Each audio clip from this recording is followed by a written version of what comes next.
Moody She Wrote is a bloody, sexy, deadly podcast, not for the faint of heart or young of age. Content warning in the episode description. From the mouth of someone who's great at recaps. Basically, Info Dump 2025. We go to meet up with Iris. We're like, hey, boo, we need your power. Zippy, leading the crew, we attempt to heal her. And I don't know if we necessarily heal her, but we got a lot of good information about what motivated Iris to be who she is, which is a replacement to Kaifon, essentially taking his form of power. We learned about all the lore, all the connections we have, and how we all play a part in that. And now we're ready to make a plan. I'm taking my time. What's the use in running? I've been taking it all with a grain of salt. Ain't a sweet thing coming.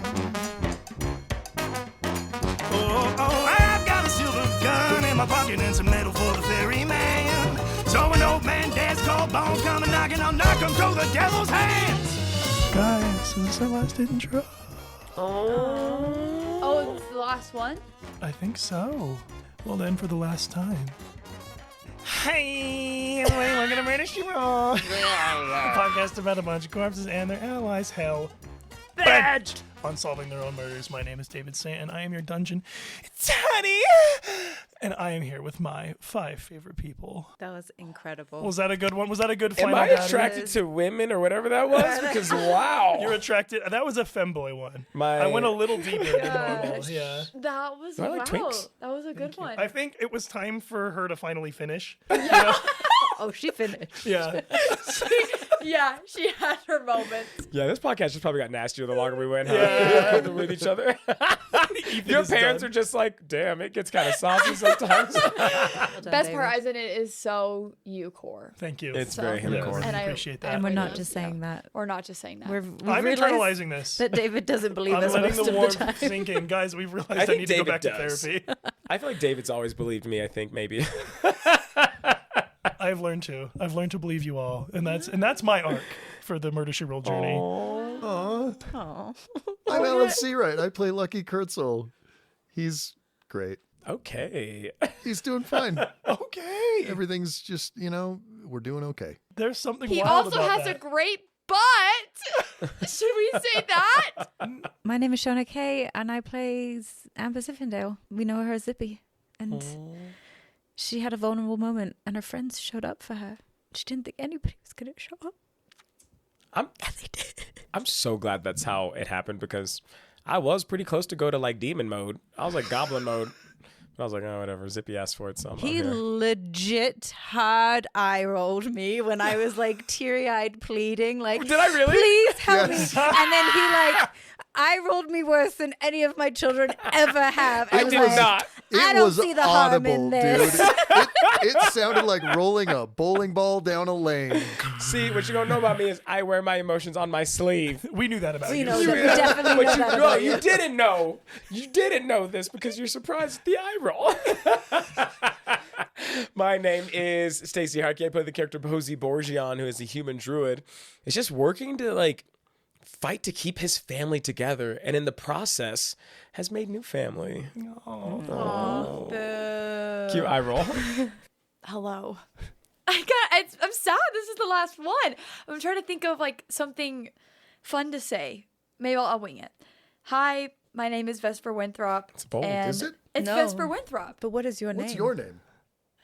What is my name? I'm kidding. That's not her name. Sorry, guys. I'm sorry. No, it's fine. I was so confused too. I was like, that's her name. It was like, did she say someone else's I'm so name? sorry. My name is Hope Vandermeiden, and I play Vesper Winthrop. And I'm happy to be here. We're happy you're That's here. Honestly, so sad. both the names sound made up. Hope Vandermeiden sounds like such a power name. It is. It's like something you like give I yourself. know. My last name is Krekkelberg, and in Dutch that means Cricket Mountain. Really? For real? Ain't no way. I thought you were making this up. Cricket? Krekkelberg. Krekkelberg. Look it up. Yep. You can't be a real person. I really am. How? I'm telling you, every story that you can think of is also It's Shona. also Shona. I'm from the Cricket Mountain. The mountain of the cricket. I wish I could do that accent too, but I hope we all piss each other off, cry, laugh, Piss, and cry, shit, fart. piss, cry, shit, fart. All the above.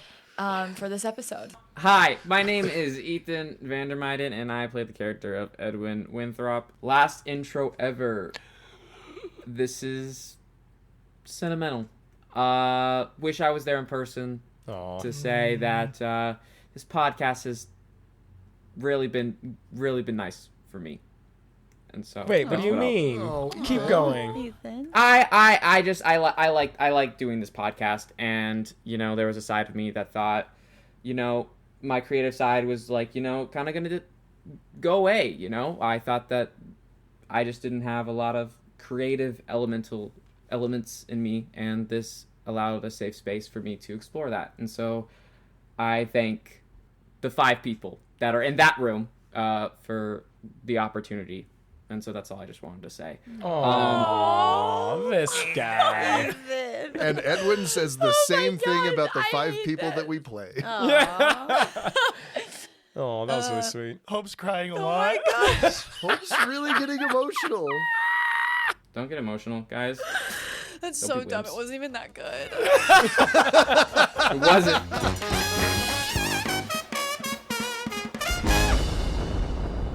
You guys all go hurtling through the blackness of the astral plane. It feels different this time. Beforehand, it felt like you were sort of being ripped through a space to another. And this time it feels as if that entire space is traveling with you.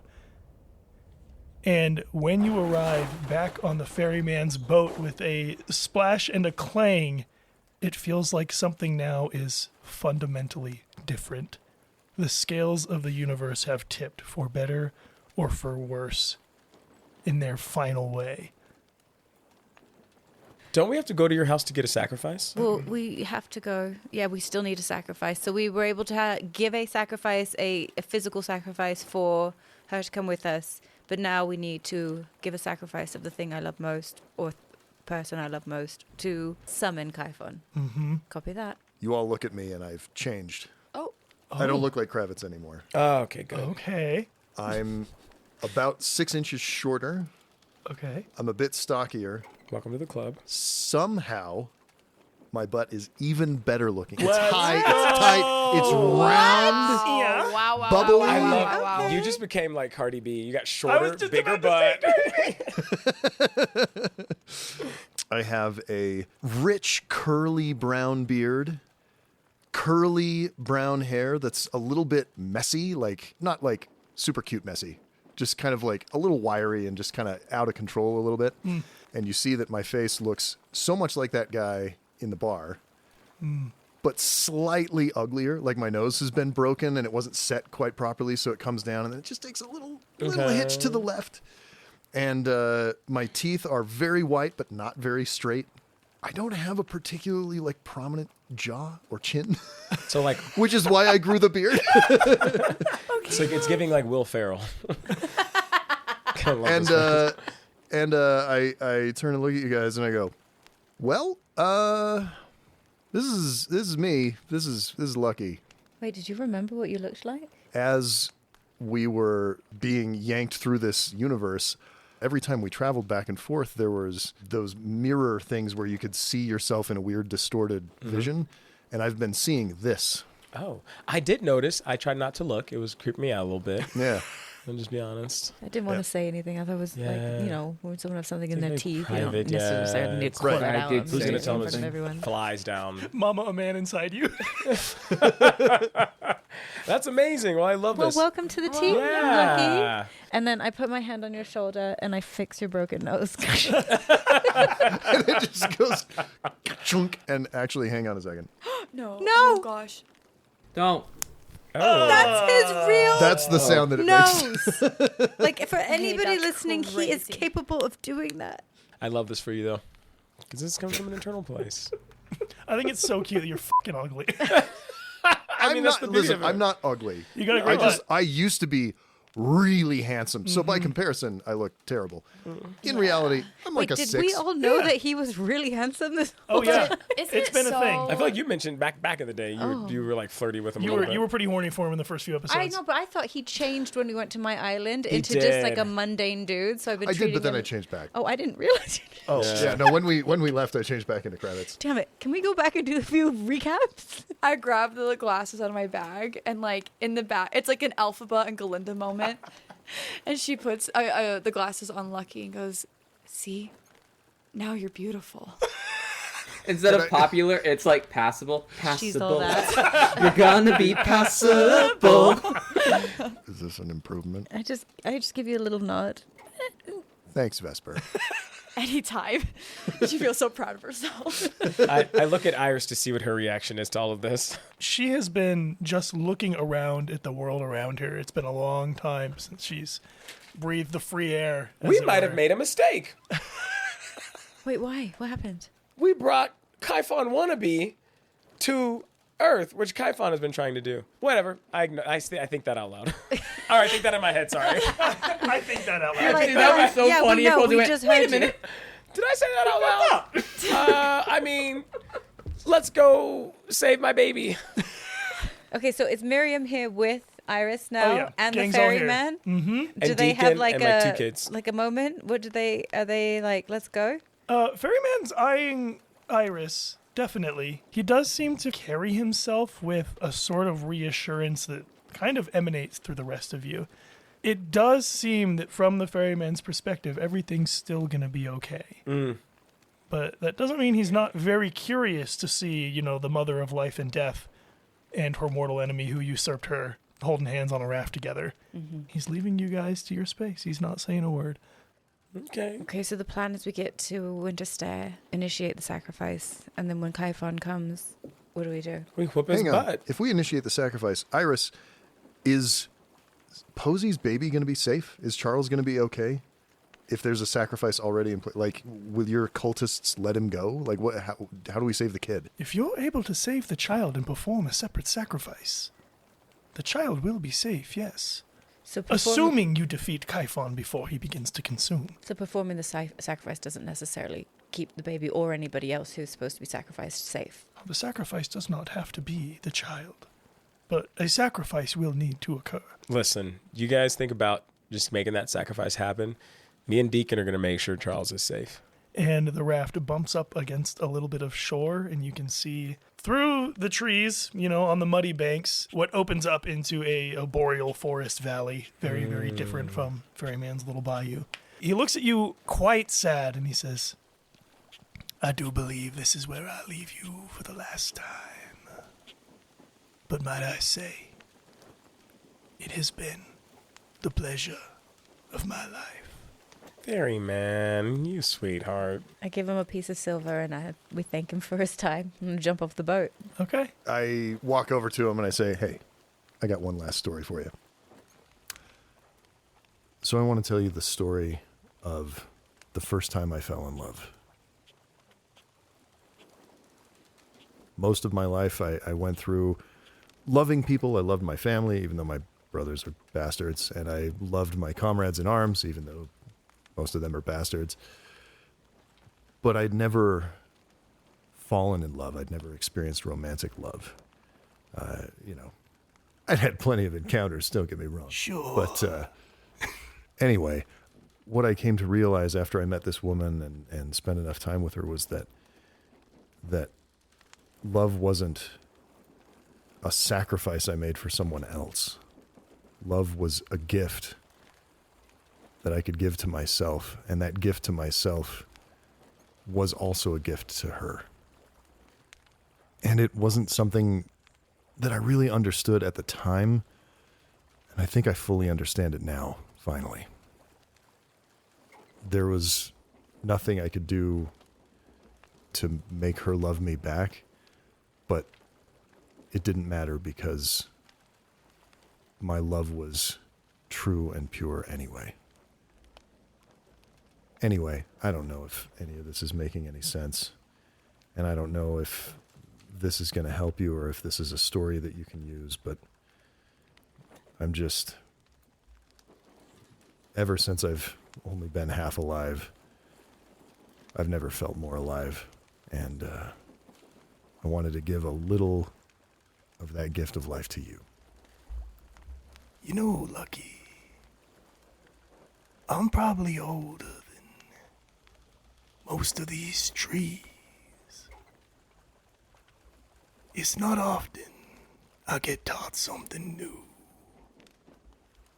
But that story of love means more to me than I think you could possibly understand. Cool. Okay. Do we hug now? Do we? Yeah, Okay. See ya. I'm gonna jump off the back of the boat into the water. Oh. And I'm gonna swim down and see if I can find the boy in the water. Okay. You get down into the muddy banks, and through a cloud of disturbed water, it begins to settle a little bit, and there he is, clinging to the rotting roots of the mangroves, staring straight at you. I reach out my hand and then turn it over, offering my hand to take my hand, buddy. What? Okay. This is like That one girl on Instagram? She's like, okay. The British one is like, okay. Yeah, but also it's the vibe of try to train your dragon, that moment of it's okay, buddy. You think you're Chris Pratt in Yes, Jurassic World? Yes, that. I'm 100% underwater doing the Chris Pratt training the Velociraptor thing. Red sunrises. And he reaches out his swollen fingers and grasps yours, and you feel just the horrible wet squishiness of his bloated hands grab onto yours. I smile and nod, So does he. and I cast my godlike power. Absorb elements. In order to... Crown yourself. Because he's the god of decay, Uh-huh. I can't take the power of decay from him. That's his power. What I can take is all of the sickness and pestilence that he has absorbed in his life as the god of decay. That's not an inherent part of him decaying things. It's the byproducts of it. Okay. I absorb that into myself. Damn. Sounds like a lot. Okay. Is this for use later, or is this a favor to the boy in the water? It's both. Okay. As you do this, the way it manifests itself is you feel your lungs begin to fill with water. Yeah. And you get the sensation of drowning from within. And the more this burning, searing pain courses through you, the wider this boy's smile gets. He loves to share his gift with others. You get the sense that he doesn't want you to take too much, because he truly loves things the way they are. But he imparts a fair amount of his rot with you as a gift for you to use later. And you feel this well, almost like a brick, this bubbling, wet, bloated, sickly sensation sort of fill the center of your body. And until you expel it, you sort of have the weight of a wet corpse inside of you. The boy seems rather surprised. He doesn't have a lot of interaction with, beings from the outside world. People don't like him. Yeah. But he is quite pleased that there is someone out there taking an interest in his craft. But again, he doesn't let you take too much before he pulls his slimy hand away and sinks back down into the mud. Okay. Do I have to take any damage or anything? Roll me an insight. Sure, I will roll an insight. 8. If I could roll a religion, because he's a god and I'm a god. Well, this wasn't one you wanted to roll high on. Okay, good. You actually spare yourself from taking the damage. Oh, good. You get the sense that the boy in the water is something older and deeper even than the Ferry Man himself. Far more powerful than most of the things you've encountered before in this world, and he is happy to have you on his side. But that comes with the sensation that this alliance is not a permanent one. Okay. I think Vesper has been purposely ignoring him because she knows it's going to be goodbye, but doesn't want to say goodbye and tries to be as proper as she can be, with a goodbye. And she says, I don't know love, but I knew you. And maybe that's the same thing. And then she turns around and gets off the boat. He catches you by the hand before you can walk away. I love a I meet knew it. They were feeling each other. He loves a redhead. And he pulls you back in. You know, I might be about to try something I haven't done in a couple 100 years. I can't. Yes! I love this. Okay. But I want you to know, I knew you were different. It was the gills. And he takes her hand and puts it on his butt. Double cheeks you. No. On Thursday? And he leans in for the smoothest, sexiest kiss you have ever seen in your entire life. And from nowhere, from some indescriptive area, a banjo plays. Yeah. I think like okay, when you have to like think about this, she like leans back with her hands up, is thinking what the hell is going on, obviously, and then you know what? Why not? Yeah! And then she kisses him back. And she's kind of okay at it. It's all He's a right. solid 5 out of 10. Guys, this is Vesper's first kiss. Oh. She's never kissed She's anybody. never kissed Richard. She had 3 children by this man and never kissed We him. established that they never kissed. Oh. Her first kisses by the ferryman. Oh wait, tender. So then they This kiss. is cute. And I think Vesper would like pull away and then like try and like fix and adjust herself. Yeah. And then be like, Ferryman's making no attempt to do the same. yeah. And then I think she'll just gaslight the ferryman. That was not great. We both didn't enjoy that. Yes, it was. No. It's pretty nice. No. Yeah, it was And we will never do that again. And right when that happens, Lucky comes splashing up out of the muck and starts coughing. Vesper grabs like a Lucky's literal head dead and fish on shoves his him head. back down in the water. We're still talking. Anyway, we're never doing that again, I think. Goodbye. And then she storms off. You hear his voice in your head. Ooh, I love love! You are so much more than your family made you to be. And I hate to watch you go, but I love to watch you leave. Yeah. I think they should just stop. Beautiful. Obviously, like, hear that. And then, I love the background music. Keep doing it, actually.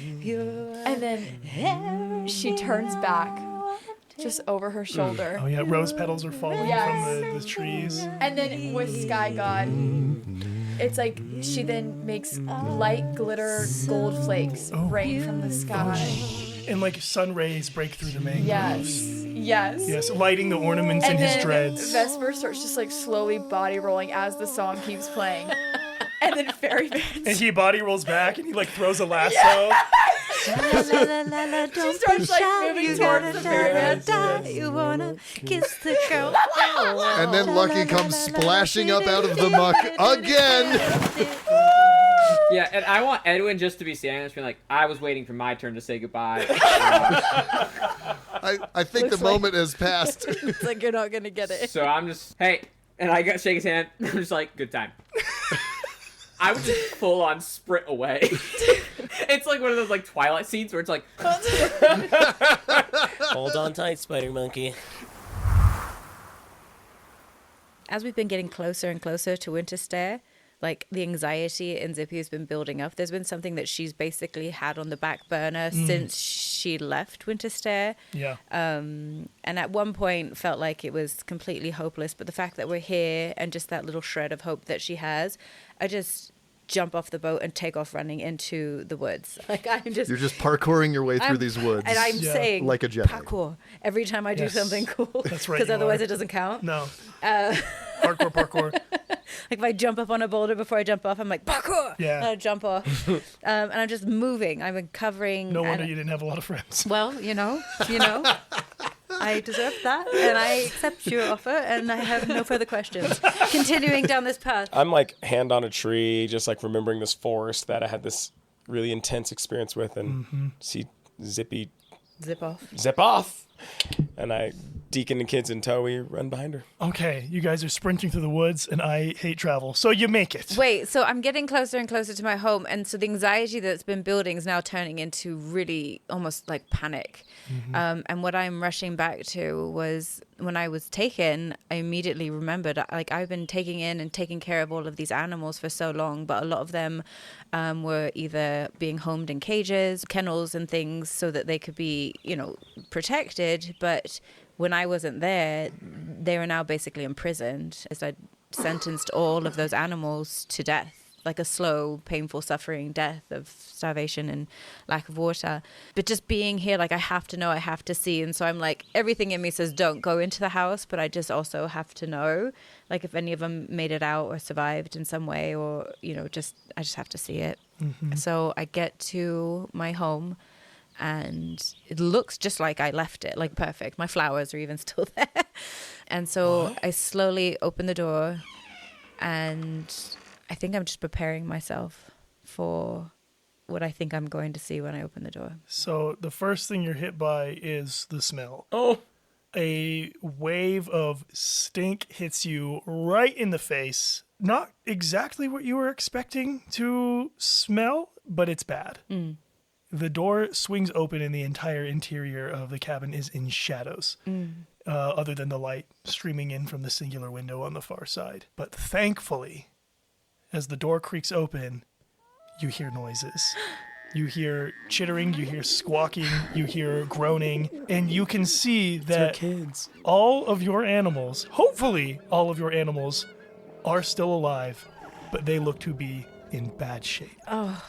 It looks as if none of them have been fed in days. But they've made it this long. They've been let out of their cage. I run into the room. They are still in their cages. Oh, they are in their cages? So something must have been looking after them at some level. At least until very recently. Opening the cages. I start getting them water, trying to tend to them. I'm seeing who's in the worst. And I'm literally just casting my god power of just like healing. First aid, triaging this whole room. Like everybody is just like looking around, trying to figure out what has been going on here, what I'm gathering, and I'm frantically looking for the thing that I care about the most. And I'm looking everywhere. I don't see her. I check the back room. I'm checking on the animals. I now have like 3 raccoons and half of a ferret. He didn't have legs when I left. It was fine. He was run over by a carriage. He's basically a fur snake now. I mean, but he's a survivor. His name is actually Beyonce. It's so weird. But so I continue just like looking through the house, and I just start calling for Zaisha. I'm like, Zaisha, are you here? And I'm looking everywhere for my fairy. Your fairy? She's a fairy? Zaisha does not answer. In fact, she's nowhere to be seen.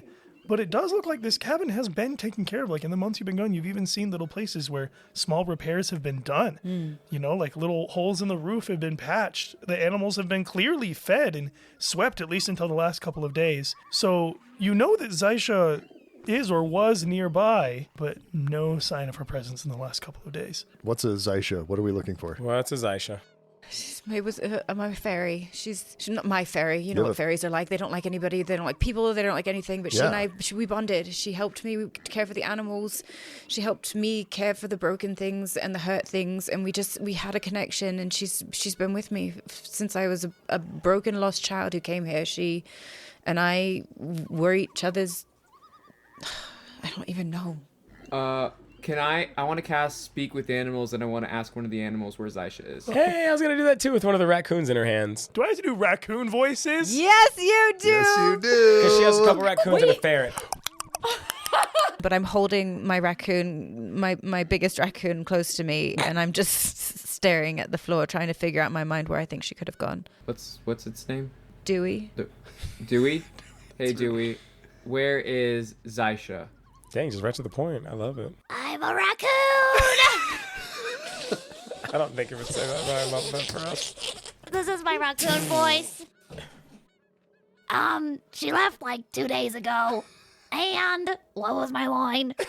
She went into the tunnels and she never went, came back. and then she went into the tunnels and she never came back. And that's my voice. I'm a raccoon! All right, so Natasha Leone on Helium just said that She left 2 days ago, and she took the tunnels. Thank God we've never used that spell before. Oh my gosh! But you're saying she was here. She was looking after you. She was here. She was okay 2 days ago. What happened 2 days ago? You must have noticed something. Don't ask the raccoon. He's an idiot. He's always been an idiot. Somebody come. And I call my fox friend in. Janae! I'm a fox! Okay, Toots. He always calls me Toots. This is totally normal. Janae, what happened to Zaisha? People keep going missing. What do you mean people? Who else has been here? Has it just been Janae? Has other people been in here? More people from the town have been going missing. And Zaisha was scared they were coming for us. So where did she go? What do you mean she went into the tunnels? Did she say she was coming back? Was she taken against her will? I didn't say that, but it's true. Did she say she was coming back? Yeah. Okay, take a sigh of relief, because this fox is like, I know he sounds like an idiot, but she's clued in. She's not dumb. So I say, okay, thank you, and I pet the fox, but I'm like, monkey! God damn it. Oh, no. Tie the monkey! Hey, what's up? Did you catch a cold? You sound remarkably like raccoon right now. It's been a whole ordeal. Okay, well, you weren't in a cage, and so I'm hoping that maybe you saw a little bit more. Did you see anybody else come here? Just been dark and spooky things in and out of those tunnels. Did you say doc or Dark and spooky. Dark. Okay, dark and spooky. Got Dark it. and spooky. Leave Monkey's speech impediment alone. I'm a raccoon! Pig. Super sophisticated and erudite. Yeah. Well, I do say, dear madam, I do believe many of the townspeople have been headed down into the tunnels. A various number of sundry and bizarre characters operating somewhere in the network of tunnels beneath the town. I knew you would know when you were outside, and so you were able to see. Did it feel like they were being called or coerced down there? Was it fear? Were they running? Oh, well, who's to say? I spent a lot of time digging around in the ground, but they go far deeper than I've ever been able to go. Oh, I've missed you so much. And I just hugged the pig, and I said, I just have one more person who I think might know. His intuition is beyond all others, and I must connect with him. I ran back into the house, and I'm like, Goldie, my goldfish, Goldie. And I pick up the tank, and I hold his goldfish tank close to my face. Bloop, bloop, bloop. Ah, mi amor. I just whisper to the water, I'm sorry I left you. As long as it has been for me, I'm sure it has seemed so much longer for you as a fish. It was okay. I do wish that we had a filter. Lucky is just staring at these two like, should I feel jealous? I will say that the other animals have been keeping me entertained, per se. But it's been very lonely. I've been I am a goldfish. No, I know what you are. That's why I called you Goldie. Well, I'm just so glad to see you, and... Ah, mi amor. Oh, shit. You forgot. Okay. He's a goldfish, guys. I don't know what you want from me. I wish we had a filter here. Yeah, I told you, we're working on the filter situation. Zippy, is your home pretty safe and secure? Because I need a place to have the kids. Nobody comes here. The children will be safe here. The animals will protect them. We are not leaving the kids here. The second we get separated from them, something's going to happen We to them. can't take them into the danger. It is too... I can't take them down those tunnels. We have seen the cult knows how to find them. Read the letter again. They were in our house. Nobody has been to my house. If they're Nobody in our knows it house, exists. they're in yours. Trust me. They have not been here. I've just spoken to every one of my animals, and I trust them. Do you have a special hidden part of your house? Like a hidden basement or something? Well, I have the cave. That's where we're going. No, in my back. It's in the back. What is this cave? It's concealed. We can move the rock. It's a cave. It's not like for long term, but if you wanted to go in there, nobody would see anybody in there. Deacon? I don't like it. Well, we can't take the kids with us. Why not? They're safest with us. Are they? I mean, not going into like the most dangerous part of this mission. We're going into a dungeon. There might be dragons in there. And there it is, fam. Title drop. Episode 36, Dungeons and Dragons. In fact, Deacon, I'm thinking you should stay with the kids out of danger's way. I am never leaving your side again. Okay. Yeah, but can you fight, I dude? love the sentiment. But listen, we can't take the children into the dangerous zone, and someone needs to stay with them, and I only trust you. Listen, we can bring the kids with us, or we can leave the kids in the cave. We're not leaving the kids by themselves. But I'm coming with you, and so the kids are coming too. What about Miriam? Could Miriam stay with the children? My animals will protect them. They would protect them with their lives, but I feel like we need magic or somebody to fight for them. Kind of love that tangent episode of Miriam, the babysitter.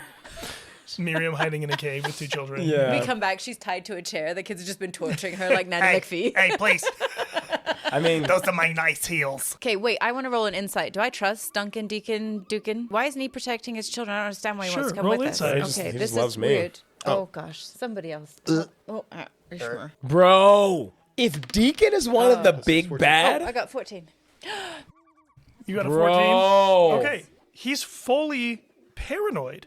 They have been in our house. They have been in the council chambers. You've traveled around the world. They've been in the northern wastes. They've been in the Winthrop home. Everywhere we go, there they are. How do we know this house isn't booby-trapped already? this is true. This The one is- person set to guard this house is just mysteriously missing. They could know we're here right now. This could be part of their plan. If my kids are gonna die, I'm gonna be there with them.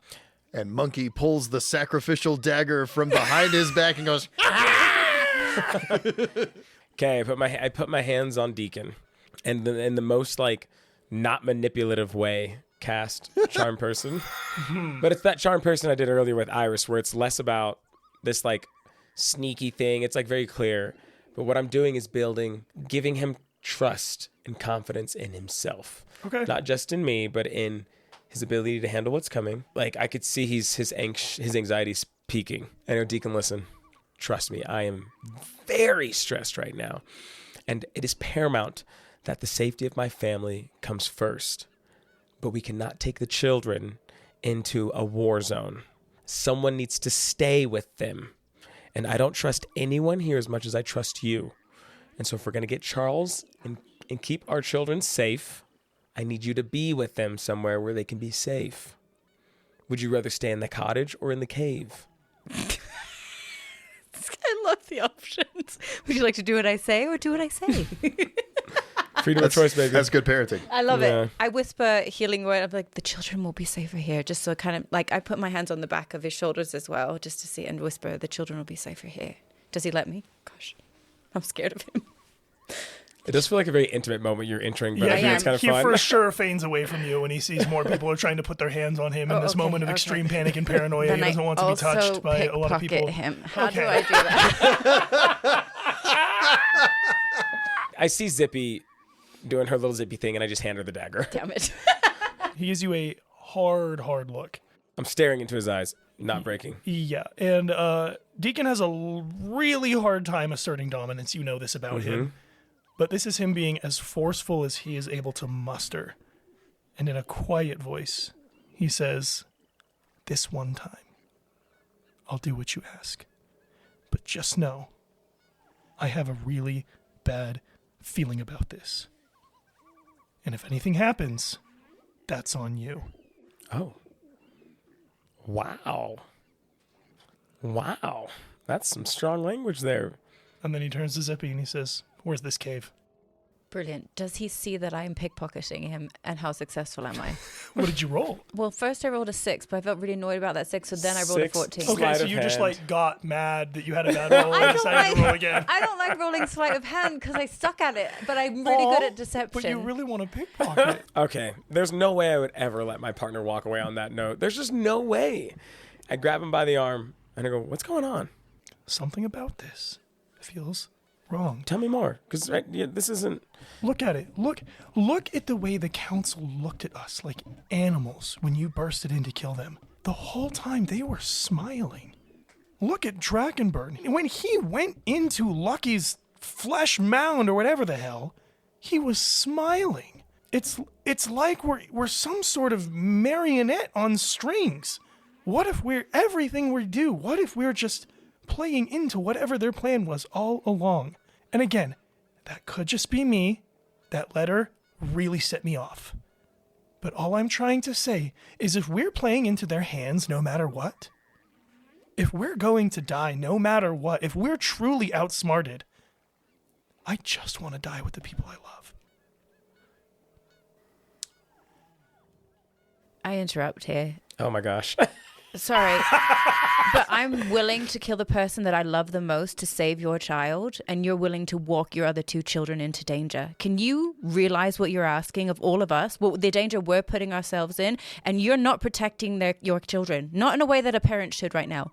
Please keep them here. I- Please keep them safe. I reached my head out. I'm like, Zippy, just let us have this. But I intentionally let her finish before I said that. I was like, Zippy, I please, take a just step back. between us. I roll my eyes as I do it, though. Deacon, it's not making sense that you want to put our kids in danger, but it sounds like it's because you feel like we're all going to die anyways. That is exactly what I'm here to prevent. They've been trying to kill me for the longest time. I can't really die, at least not in the sense we know it. Was that a lie? I'll let the gods decide. Funny, I am one. No, I go, Deacon, we're not going to die here. Okay, we're not going to die here. But we have to keep a good head on our shoulders to make sure our kids stay safe. I understand that you're frustrated, and I promise you we will figure this out. But as soon as I find Charles, I'll get back to you as fast as I can. Okay. And he grabs the kids and starts walking his way towards where he presumes the cave to be. And I turn on to everyone. I'm like, he's pissed. Mutters something real soft under his breath and keeps on going. I'm at the doghouse. I call lightning, but not on him, like to the left of him, just to know he's a little bitch. He can get hit still. I'm just kidding. Power move. I don't do that. Y'all, that was with me using my god tier charm person. He's powerful. This motherfucker is mad. Yeah. I think then I want to turn to Posey too and be like, as someone who has lost a kid, I think you're making the right choice. Even with how cruel Delilah was sometimes, you protect kids. And I just do think it's interesting that that was not his gut feeling. Because even when Delilah was difficult, my gut feeling was always to protect her as well. What are your other kids' names? James and Jonathan. Sorry. I just forgot. He's testing I was you. trying to test. I was just curious. She didn't even have to look that No, up. she didn't. I hope she said it wrong, but with confidence. And was just like damn. Fetch. And I say, okay, with all due respect, I don't think I should be taking parenting advice from you. And you know what? You're very valid for that. But I appreciate you sharing your honest opinion with me, truly. You're welcome. Where are the tunnels? Okay, we need to grab supplies. There's so many things here. Grab what your pockets can fill. There's every one of these potions are amazing. I just start filling my potion. I put the goldfish in my pocket. No, I'm just kidding. no, mi amor. I'm just kidding. But some potions and things, and then just as we're leaving out the door, and I'm grabbing something over, I open the drawer closest to the next door, and just shutters open, and I look at Posey, and I'm like, sorry, I know that was hard, and I walk out the door, and the drawer is filled with butter knives. I take a deep breath in and just relax. I'm like, Is a butter knife kink a thing? Like, it's not a kink. It is now. But let me just recover from that right, I'm intense sorry. relationship with That my was hard, husband. not- You had to do. Yeah, and I relax. I kind of let down. It's almost like I take off the helmet that I had on. That was just like the mantle of having to always care about everyone else and try to make sure everyone's safe just for a second. And a little glint hits my eye, and I smile as I scoop up. How many butter knives do you have in your house? I don't have a lot because it's just me and usually, my fairy. So I have 7, right? As I scoop up 10 butter knives. Wait, how did you get 10 out of my 7 or 8? Oh, they always fall behind and some slip in some areas. I'm like, that's where that one went. Your boy's But got a nose for some butter of them are knives. I kind of lean into you though, and I'm like, I know that was really difficult, and if you want to change your mind, I'll stand by you. But I think you made the right decision. But if you want to bring them, we'll protect them. some of I the grab- butter knives you grab are from Panda Express, to go things. The plastic, no, only silver. Plastic. None of them match. They're all butter knives she stole. Literally, From they're all different places. all different colors. Everything. Is this from Cheesecake Factory? Stop asking questions, Okay. and I just shove it in your pocket. All right. Okay, so you guys are headed towards the tunnels. The tunnels, they Yes. go deeper into the woods or more towards town. I can't quite remember. The entrance you found was in town. Okay, so we'll start walking down the path towards town. Miriam and Mother is coming with us. Yes. And Whole group's coming with the you, whole group. except for Deacon and the kids. Deacon and the kids stay behind. And then I give my animals, I just speak to them directly, and I'm like, do not let anybody come near this house. If they're in danger, you can get to us. You know where we're going. Send somebody, send a warning, send a call, but protect the kids. You're really struck by how beautiful Winter Stair actually is. Yeah. Giant mountains on either side and the cascading waterfalls. It really is It's one of the beautiful. prettiest places. Takes you all the way back to when this was your paradise as a little kid, There's a reason, the richest people in the world chose to come here when they had a little bit of free time. Okay. And it's, just a little bit upsetting that it all had to come down to this, and it all had to come down to here. And as you guys, make your way through town, making your way downtown, walking fast on the way to the entrance of the cave, you notice that the entire town of Winterstair is completely empty. Oh my god. In a way not too dissimilar to the town outside of the Fortress of the Forgotten Sun. Mm-hmm. That's all. You guys make your way to the little cave entrance. It's basically a sewer grate. Yeah. And the second that smell wafting up from the sewer grate hits you, you make a history roll. Yeah, I do. Obviously. Yeah, you do. Obviously.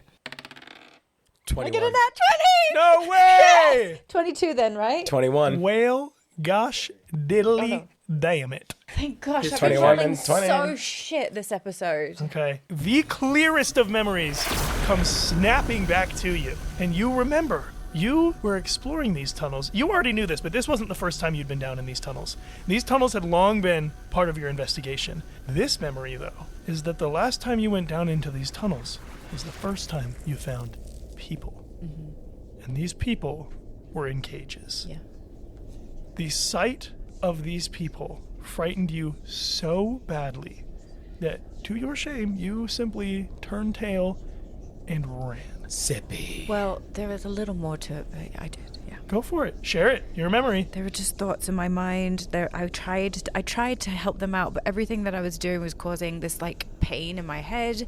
It felt like the harder I was trying to get them out, the more it was breaking me down. I just wasn't strong enough. I wasn't capable, and just this overwhelming wave of fear was coming towards me. And I thought, if I'm ever going to tell anybody that they're there, or if I'm ever going to get to the end of what I'm trying to find, I have to get out. And I always intended to come back. I really did, but it's like the way down started to get faded, and then things just... I can't remember. That's where my memory is. But you got a nat 20, so I'll give you a little more. Thank you. You're almost out of the tunnel. Almost free. The noise in your head was beginning to clear up. And you made the decision, against everything you really were as Zippy, that whoever was down there needed your help and may truly be worth dying for. And so you work your way back into the tunnel, fight your way through the pain, and begin demanding information. And the face that leans out of the cage to speak to you in an urgent whispered tone is Lord Drakenburn. The real Lord Drakenburn. I won't give you the whole thing for now, but he begins whispering to you something you urgently need to know. He tells you to get out, but there's some information you need first. You begin writing that information down on a piece of paper, and that is where your memory ends. You're going to have to dig a little further to figure out what exactly it is you wrote down. Do I still have the paper with me? Can I because being here reminds me I wrote it down. Where is that paper now? He was telling me something and I wrote it down, and where's that paper? I turn and look at the party, and I just have remembrance and shock and then horror on my face. Guys, I ate it. Wait, how long ago did this happen? A long time ago, though, right? The day she died. The day she died, okay. Yeah. Because then you were also found dead, though. They cut it out.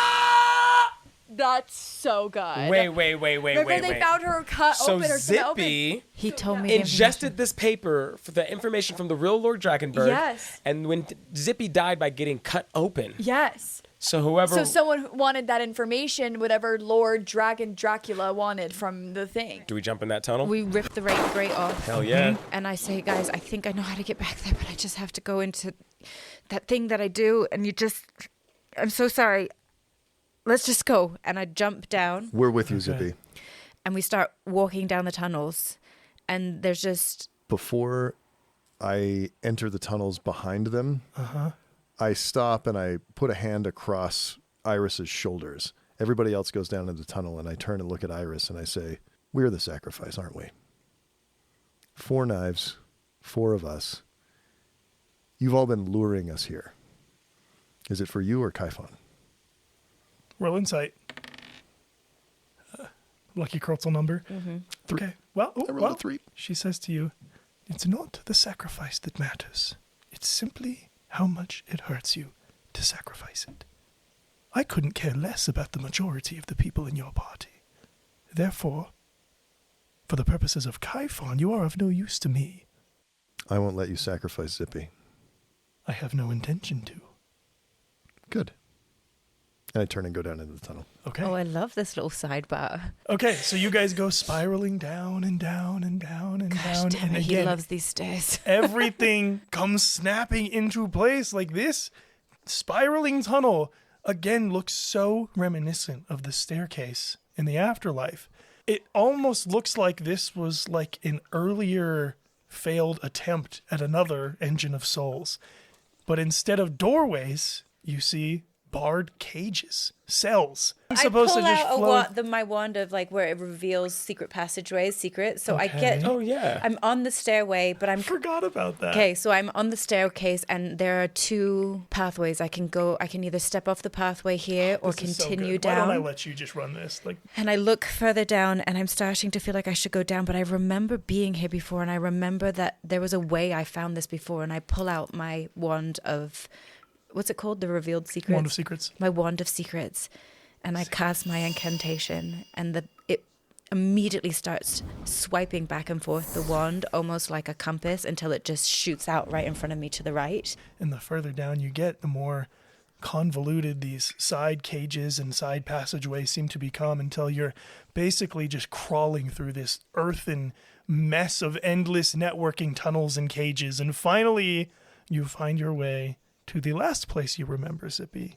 The cage that was previously holding the real Lord Dragonburn. And I turn back to the party and I say, it's right here. I remember doing this last time. 10 steps that way. And I take the 10 steps, walking directly towards this cage until the bars are right in front of me. 10 steps into complete blackness. The ground begins squishing under your feet as you reach a clearly unstable part of this tunnel system. You kneel down in the darkness and can just see with your dark vision through the bars. Nothing but a few bones are left of this man. But in this position, kneeling down, leaning through the bars, you remember, exactly in this position, another face, leaning out through the bars towards you, whispering in a hushed voice. Listen, are you here to help? Are you here to oppose Kaifon? I'm against Kaifon. I'm here. I'm looking for my mother, but I can help you. Don't even try to get me out. This entire place is alarmed, but please listen to me. I have information for you. Write it down. You're not going to understand it for now, but if you can get out of these tunnels, you can save us all. Write it down. What? Write it down. Do you have paper? I listen to what he says, and I just pull out a bit of parchment that I had in my pocket, and I start using a bit of charcoal that I find on the ground, and I Okay, start I dig it. sketching it in. Charcoal works, and like roughly scrawling in the paper, he says, "What do you know of Kaifon?" Nothing. I've just been following this symbol. I've been following an evil source. Nothing. Useless. Okay. It doesn't matter. The important thing to know is there is a God, and we are being sacrificed to him. Everything is coming to an end, and I mean the world. All of it. But there is a way to stop it. There is a book known as the Key of Stars. Write this down right quicker. The Key of Stars. It contains all of the information there is to know of Kaifon. But what the cult of Kaifon does not know is the book contains a hidden page. I have worked with a man named Richard Winthrop for many years to discover a way to defeat Kaifon. What you need to do is get the information to Richard. Yes, Richard Winthrop. Richard Winthrop, east of Canterbury. Get this to him and let him know the Key of Stars contains a hidden page. Sorry, but it's actually called Canterbury. Continue. Sorry, I got it. Wow! But I got it. Okay. And there. A hidden page within the rear seal contains the information to defeat Kaifon. Rear seal. Okay, is that it? Go, I hear voices. I can get you out of here. Leave me here. This comes flooding back to my mind, and I stand up and I almost like repeat word for word what was written on the page. And as these words are coming out, the key of Stars, Richard Winthrop, I'm like, Posey, you have the book. I already have it out. And so As she's talking, I flip to the back of the book. and I'm assuming that we're gonna have to like cut into the seal or somehow, like it's hidden, so we have to, it's not gonna be there to be seen or read, so we're gonna have to kind of cut it open or something. I use my extensive knowledge of books and cast a Bookbinding. and roll for persuasion. History? What do you prefer? Investigation? He's rolling everything. He's just like, I just want you to know what you think. What are you thinking? Dexterity to see if you can Dexterity. Try it out. cut open the rear cover of this book without damaging the information. Wait, and I'm like, maybe we use the dagger like a letter opener. Everything is meant to be. Everything has a purpose. 16. Here. Just kidding. You can get it out. You got this. He holds the book open and carefully, like a letter opener, I just cut along the seal of where I can almost see something has been sealed in the back page. Like I'm in that movie. Surgeon Zippin' What is Zippendale? it? What's that? National National Treasure? Treasure. Oh. I am like We're going to steal the straight. Declaration of Independence. I just need some heat. Do you have a hairdryer? Does anybody have a blow dryer on Lemon them? juice. Lemon Juice. We're doing it, and it's coming. And we get the whole page off and just pry it open, and there's a piece of parchment paper. Okay, as you carve open the rear cover of the book, a breath of sorts emits from it. Just Vespa, is that you? God damn it! I check into my little Kaifon in the back of my head. What do I hear and notice? He's still there, but we're comfy now. Yeah, we'll we're see just about that. According to Roll a Constitution saving throw. Excuse you. gosh, We guys, play it deep and deep. guys, we didn't bring Deacon Duncan Dukin with us, and now we're in trouble. Yeah, Constitution saving throw. Do I want to roll good or bad? you want to roll very good. Should I do it again? No. I rolled a 3. Ah! I didn't read anything yet. You tap into the Kaifon's voices. It's always there. And this page cracks open. Immediately, you sense this is something Kaifon did not know about. But since you rolled a 3, he does now, baby. Wait, does he know that? Does he know it's on the page or know it's there? He doesn't know what's on the page, but now he knows there's a hidden page. Wait, Oh Because shoot! we opened it up. So does he have access to everything I experience? If you roll bad enough, yeah. I go, oh, pause.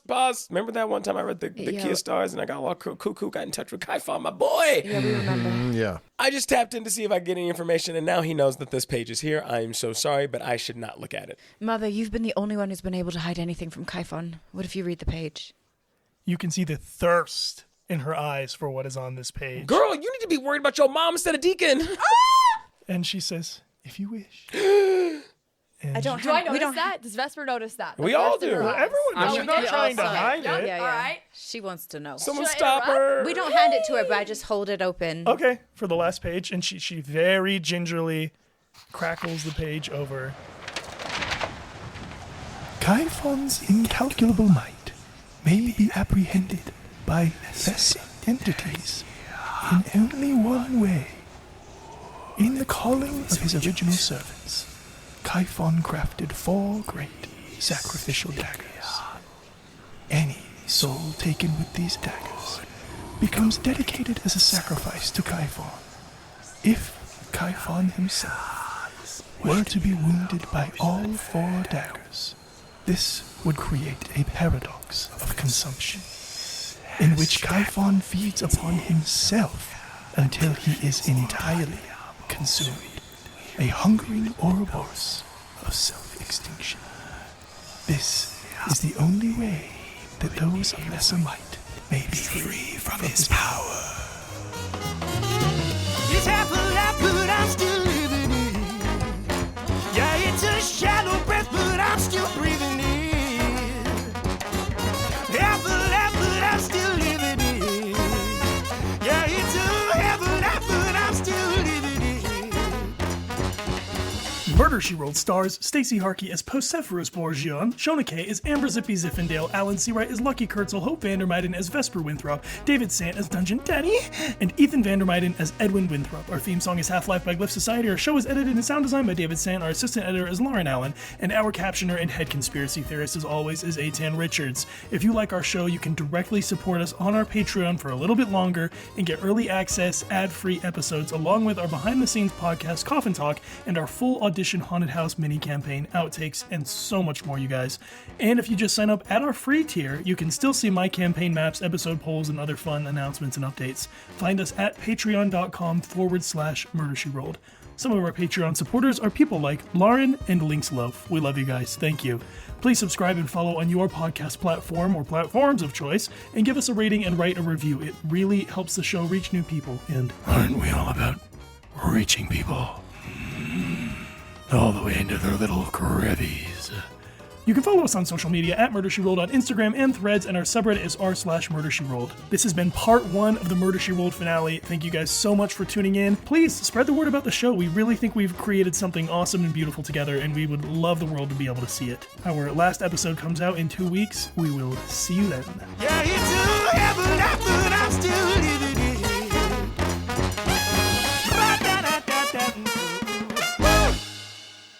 What the hell's a sickle? Why do you have a sickle? I have a 2. I have a 2-pound sickle. So do you know what a Grim Reaper scythe is? No. It's like a giant pole with a curved blade on the end that they use for harvesting wheat, but the Grim Reaper always had one. Is that a sickle? A sickle is meant, it's the same thing, but one-handed. I thought a sickle was you put it in a maple tree and you get syrup.